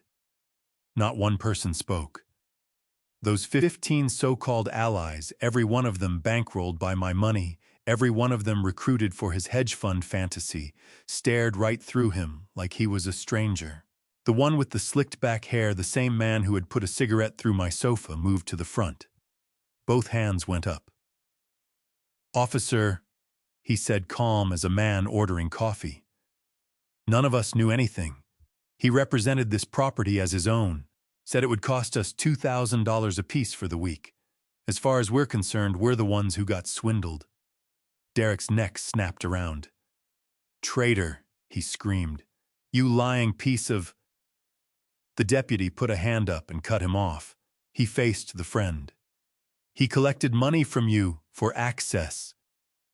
"Right here," the man said, phone already out. "Venmo, $2,000. All-inclusive villa access," his words. I let myself smile. That single receipt sealed it. This had crossed out of trespassing territory entirely. Fraud, an unlicensed operation, tax evasion on top of everything else. The deputy exchanged a look with his partner. "Add fraud to the charges," he said. And they hauled Derek out. He was beyond words by then. Whatever came out of his mouth was half threat, half sob, none of it coherent. The cruiser lights strobed across his face as they folded him into the back seat. Inside, the security crew herded the remaining guests toward the door. Every one of them went quietly. Every one of them was scared straight. They snatched their luggage and scrambled for the parking area, abandoning the wreckage, the contraband, and every ounce of fellowship they had ever felt toward Derek. I watched the last of them clear out. The room went still. All that remained was the hum of the AC, which I had switched back on remotely, and the pulse of blue and red light bouncing across what was left of the furniture. I dialed Victor. "You catch all of that?" "Every word," Victor said. There was an energy in his voice I hadn't heard in a while. "Charging admission to someone else's property. That's a felony count right there. Solicitation of funds under false pretenses." He handed us the case on a platter. "So it's finished," I said. "Almost," Victor said. "They're transporting him to the station now. You want him left there until morning." I pulled up the feed. The cruiser was already moving. Derek's face was flattened against the rear window, eyes wide, looking for anyone who wasn't coming. "1 hour," I said.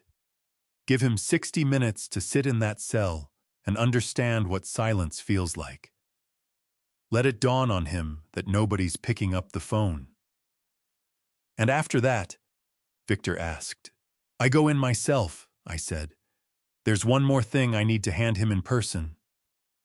I ended the call, got to my feet, and crossed the room to where Claire was sitting. She lowered her magazine and looked up at me. "Is it finished?" she asked, barely above a whisper. "The party's done," I told her. "But there's still work ahead. Get yourself ready, Claire. We're headed to the station." Her eyes went wide. "What for?" "Because," I said, lifting a folder off the desk, "we're going to post your husband's bail." Confusion moved across her face. "You'd do that for him?" I gave her the smile I'd been saving, the one a wolf wears when the rabbit has nowhere left to run. "Do that for him," I said. "No, I'm going to finish him. Bail is simply the cost of a front-row seat for the final act." Back on screen, the deputy had the full 15 lined up against my living room wall. They resembled a gallery of soggy, deflated peacocks. The music had died. The swagger had evaporated. What replaced both was the clean, fluorescent chill of law enforcement doing its job. The K9 unit's Belgian Malinois that looked like it meant business quartered the room in methodical sweeps. It nosed the scorched sofa cushions. It worked around the mountain of designer luggage piled in the corner. Then it pulled up short at the kitchen island, the exact spot where Derek had been playing host all weekend. The animal sat locked eyes with its handler and barked once. The handler waved two deputies forward. They cracked open the cooler Derek had rolled in himself. Beneath the slush of half-melted ice, it wasn't just beer cans in there. Ziploc bags. Unlabeled bottles of something that looked distilled in a storage shed rather than a licensed facility. Possession of controlled substances, distribution of illicit alcohol. The deputy read out voice-level words bouncing flat off the vaulted ceiling. The room detonated. These were people who had built their lives on the working assumption that legal consequences were somebody else's problem. Now they were all talking at once. "None of that is mine," a woman shrieked. "I never touched it," the slicked-back hair guy yelled. One raised hand from the deputy. Instant quiet. Everybody stays put. IDs out, bags open. If that material belongs to the property, the tenant answers for it. If it traveled here with you, you answer for it. Derek stood cuffed near the door, watching every brick of his little empire come loose at once. He scanned the faces around him. All these people he had flown in on my dime to witness his greatness, the crowd he had promised to shield with his reputation. "Say something," he begged them. "Tell the officers we found it here. Tell them it was already in the house. He was trying to pin it on me, trying to use my own home as a frame job to wriggle off the hook." The audacity of it sent a hard, cold fury straight through my chest. But Derek had made a fundamental error in judgment. He had bet on vulture loyalty. And vultures don't guard the carcass. They eat it and move on. The ponytailed one same man who had destroyed my sofa separated himself from the group. He took in Derek. He took in the deputy. He did the math on the felony exposure sitting over his own head. "Officer," he said. The tremor in his voice was real, but the words came out clean. "That cooler is Derek's. He hauled it in. He told us it came with the reservation." Derek's eyes went huge. "What is wrong with you?" he screamed. "Don't say another word, Garrett." Garrett kept talking. Garrett held out his unlocked phone. "He sent the whole menu through the group chat," Garrett told the deputy. "Scroll down right there. Premium party favors guaranteed included in the entry fee." "Entry fee," the deputy said, both eyebrows climbing. "Yeah," Garrett confirmed. $2,000 a head paid before we even flew in. He called it his private resort. Swore he had every permit. Said we had nothing to worry about. That was the moment the whole structure gave way. One defection and they all defected. It turned into a stampede. "Receipts right here," a woman announced, thrusting her phone forward. $2,000 for the week. He pitched this to me as a corporate retreat," another man called out. "I want a full refund. He literally sold us tickets." I kept my eyes on Derek's face. It was extraordinary to watch. This wasn't an arrest, it was a demolition. These weren't friends. They were customers who felt cheated, and they were converting every shared memory into evidence. The deputy took Garrett's phone. He read through the chat himself, scrolling slowly. When he looked back up at Derek, his expression had shifted. "So, let me be clear about what we're looking at," he said. "You're not here on a trespassing charge alone anymore. You're operating an unlicensed commercial venue. You're moving controlled substances. And you have been defrauding every person in this room by selling access to a property that was never yours to sell." "Those were donations," Derek said, voice cracking. "Voluntary contributions to my fund, not fees." The deputy didn't respond to that. He walked straight up to Derek. Derek Fontaine trespassing was already on the books, the deputy said. We're now adding distribution fraud and running an illegal enterprise. They walked him out. No screaming this time, no resistance. His chin dropped to his chest. He shuffled past the entire row of his former guests without a single one of them acknowledging his existence. They were busy heads down, giving statements, piling every last ounce of liability onto Derek's name. I watched the evidence bags fill. I watched deputies photograph Venmo screens one after another. It was cleaner than anything a civil suit could have produced. Litigation would have meant years of motions and delays and Derek running out the clock. This was different. This was criminal prosecution. State versus Derek Fontaine. And standing behind the state were 15 people tripping over themselves to cooperate because the alternative was a drug charge with their name on it. I called Victor. All 15 flipped, I said. They confirmed the entry fee, they handed over the chat.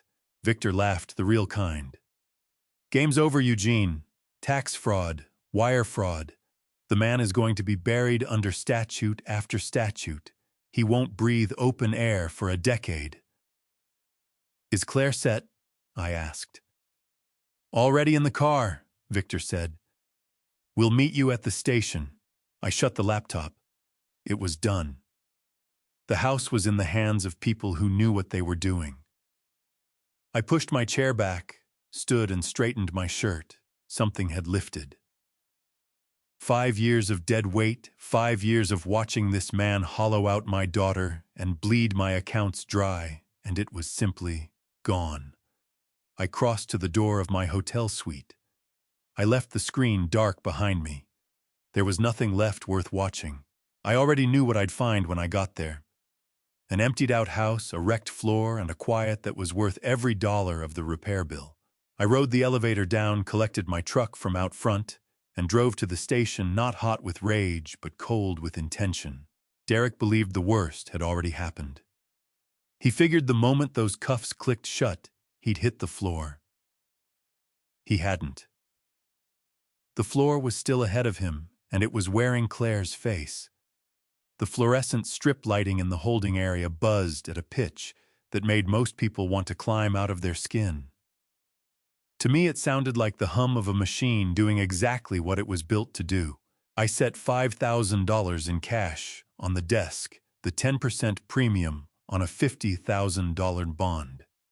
I wasn't paying it because I wanted Derek free. I was paying it because you can't hand civil lawsuit papers to a man sealed inside a holding cell without drowning in paperwork. I needed him standing on pavement. I needed him out in the open. The desk sergeant worked through the forms without so much as a glance in my direction. He pushed a clipboard across. I signed. It was the last thing I would ever pay on behalf of my son-in-law. 10 minutes passed. A buzzer barked and a heavy steel door swung open. Derek came out looking like something that had survived a compactor barely. His designer shirt had a tear running from the collar to the shoulder. He had no shoes. He carried with him the smell of dried sweat and the particular terror of a man who had discovered too late that he wasn't exceptional. He spotted me and his face collapsed. He came toward me at a half-run, arms already reaching as though I was supposed to catch him. I moved back a step. His arms fell. Eugene, he managed, voice breaking. Thank God. I always knew you'd come. I knew you wouldn't abandon family in a place like this. These people treated me like a criminal. You are a criminal, Derek, I said. I read every charge. He dissolved. The crying that followed was ugly and wet, and completely without remorse. The sound of a man devastated not by what he'd done, but by the fact that he'd been caught. It was just a party, he sobbed. I was drowning in pressure. The market tanked. The investors were threatening to pull out. I had to look like I had it together so they'd commit. I did it for Claire. For us. Stop, I said. He went still. He dragged his sleeve across his nose. I didn't drive here to hear your reasons, I told him. I'm here to hand you something. I reached into my bag and produced a fat manila envelope. Solid. Heavy. I held it out. He took it with both hands, fingers unsteady. What is this? He asked.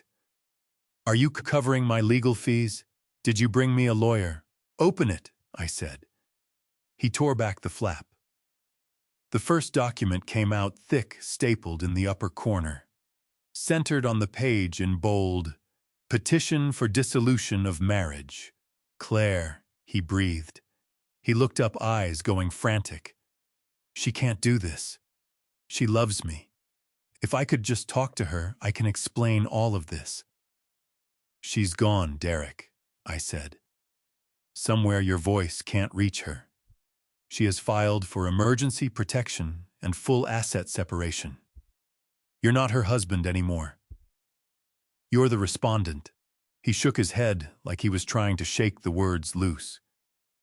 Then he saw the second document in the envelope, thicker than the first.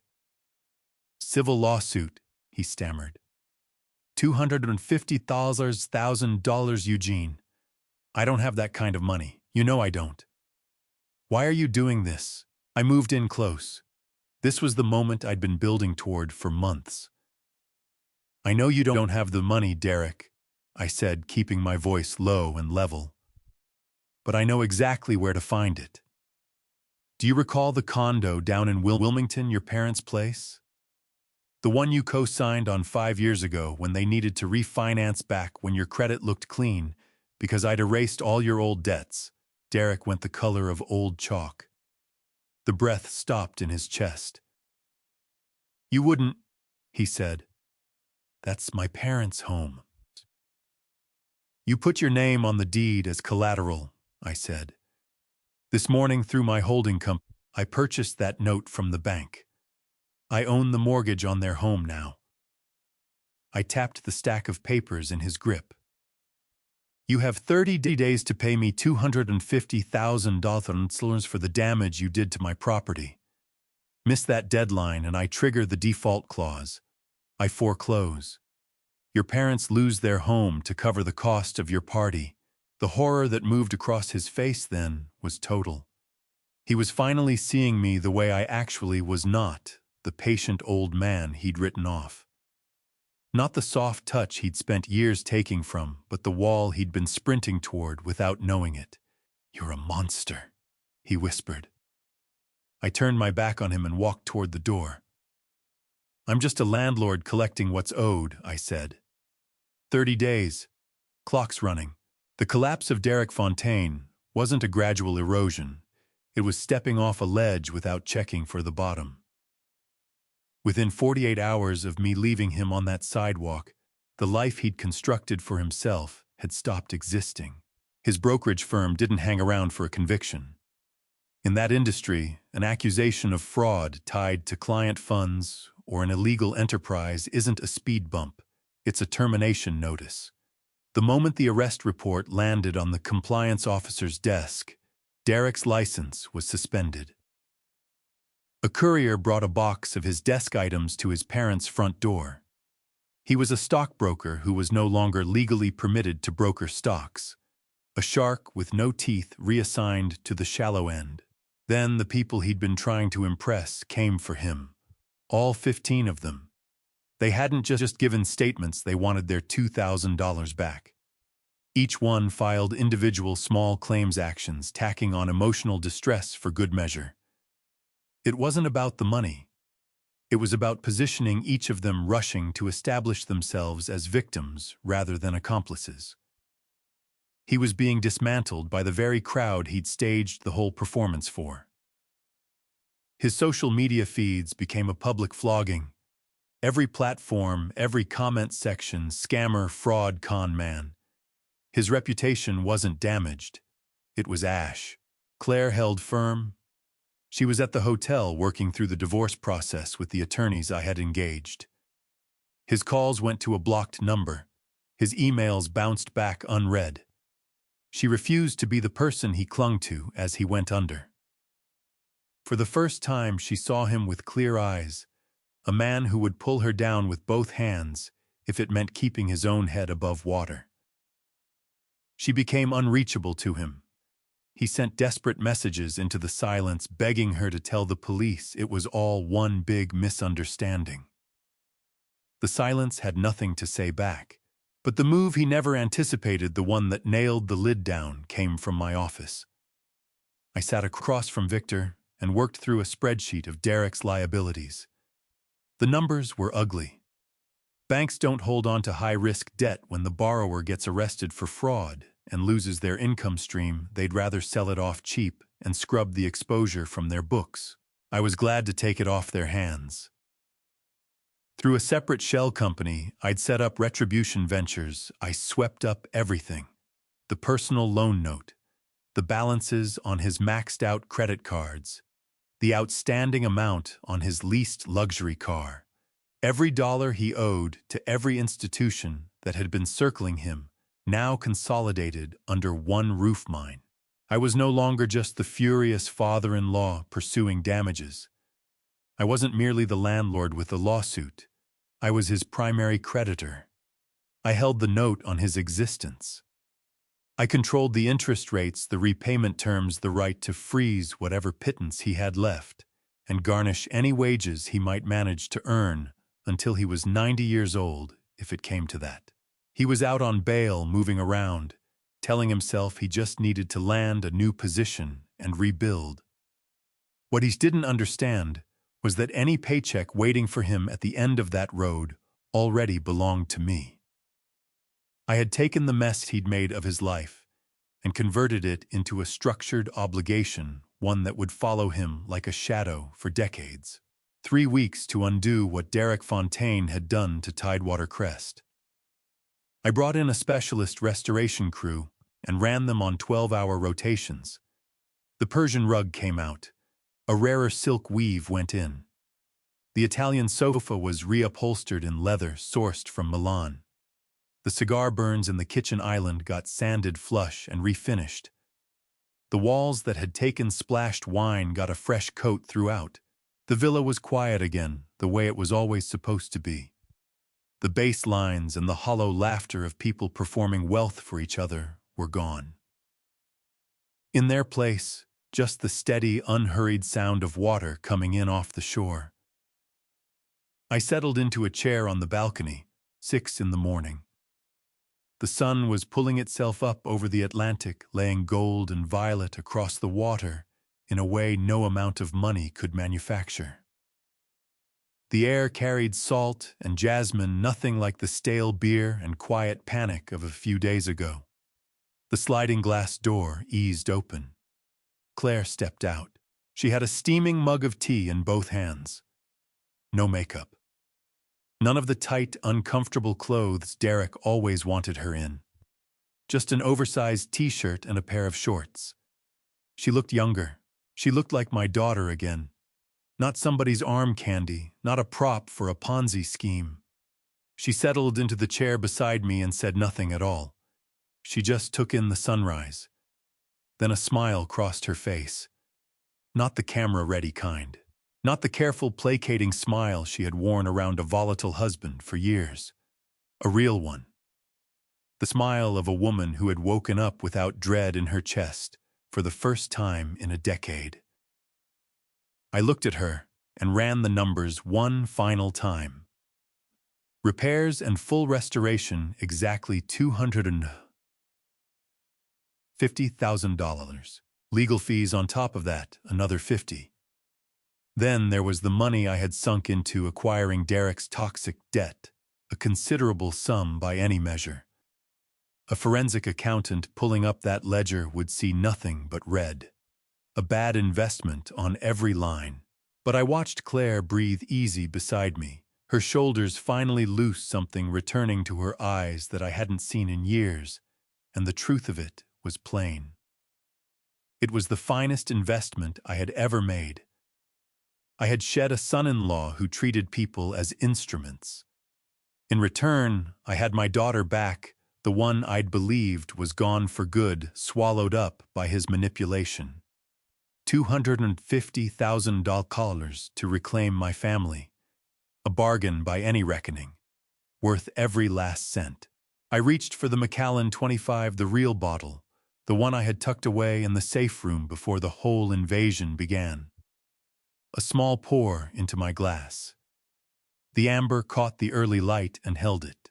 My phone buzzed against the cedar table, cutting through the stillness. I turned the screen over.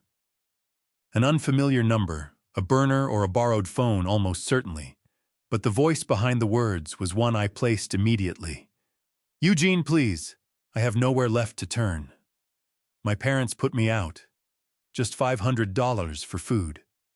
I'll sign whatever you need. Just talk to me. Derek." Still at it. Still operating as though there were terms left to negotiate, as though he retained some leverage in a game that had ended without him. I didn't feel anger reading it. Didn't feel pity either. I felt nothing at all. He was a corrupted line of code that had already been removed from the system. A rounding error corrected and closed. I pressed the screen once. Block number. I lifted the glass. The whiskey was smooth. It tasted the way I imagined victory always should. I turned back to the water and looked out at the horizon stretching on without end. That's where the story ends, on a quiet balcony. A real smile and a horizon that finally felt like mine again. I won't pretend it came cheap. The repairs alone ran $250,000. The legal work cost another $50,000 on top of that. And buying up Derek's debt through retribution ventures took more patience and capital than I care to count. But when I looked at Claire that morning, shoulders loose, breathing easy, the light back in her eyes, I knew the truth of it. I believe God puts certain moments in front of you, not to test your wallet, but to test your spine. This was mine. The math was never really about money. Here is what I took away from all of it, and what I'd tell anyone sitting where I once sat. Document everything from the start. A signed piece of paper is worth more than a handshake and a lifetime of assumed trust. If someone is using your love as a cover for their schemes, protecting them is not loyalty, it is participation. When the people around a predator turn on him, let them. You don't have to be the loudest voice in the room if you've already built the strongest case. And never count a patient person out. Patience held in the right hands is not weakness. It is a long fuse on a very deliberate charge. If this story stayed with you, share it with someone who might need to hear it. Someone who is doubting themselves or holding on too long to someone who stopped deserving it. And if you haven't already subscribed to Family Revenge Stories, there are more of these waiting for you. Leave me a comment and tell me what you thought. I read them, and they mean more than you know. Thank you for spending this time with me. Take care of yourselves, and I'll see you in the next one.